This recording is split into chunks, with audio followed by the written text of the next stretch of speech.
mga kababing! For today's video, kay nagtrip-trip lang mi sa kong ate pag umangkon o si Denden nga magkape-kape lagi daw mi mga kababing. So for the go, neto na dahil mi diri sa Step Coffee. So pili mi sa akong pag umangkon og hot espresso, then ang akong ate o si Denden nagpili pud sila og blended espresso. Sa ingana day ang pag himo sa ilang coffee mga kaababing. So ako lang pud siyang i-videohan na isugot naman pud si kuya.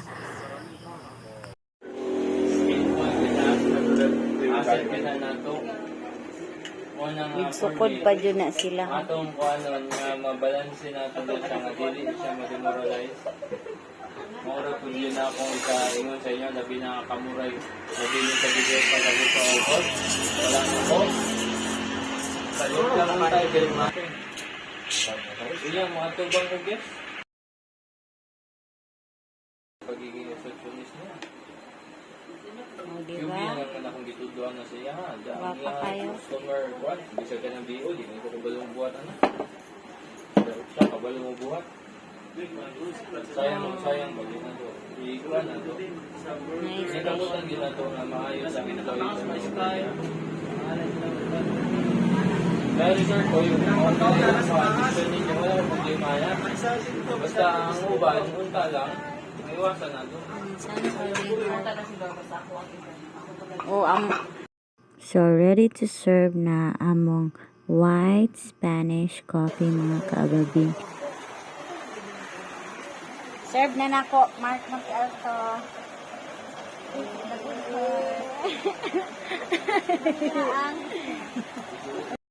Tanaw-tana pa jud ko sa pangumangkon anaon sa iyang gi-order. Sa iyang gi-order mga kababing kay hot espresso. So mao na siya. Then kato white Spanish to mga kababing. So lami jud kay siya nga kape. Bisag mahal siya, worth 8 man pod imong gibayaran mga kababing. Spanish day siya. Pero white Spanish. Dire pod sila. Oh. Pwede po ka mag blended espresso and milkshake.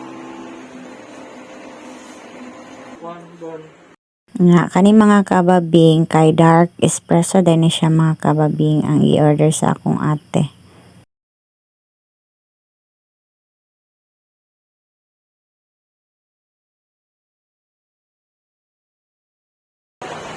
Ngayon na, video na lang.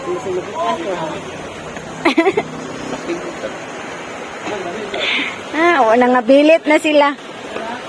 Okay na. Nataan na. Manginom na may kape. White Spanish. So, thank you for watching mga kababing. Bye!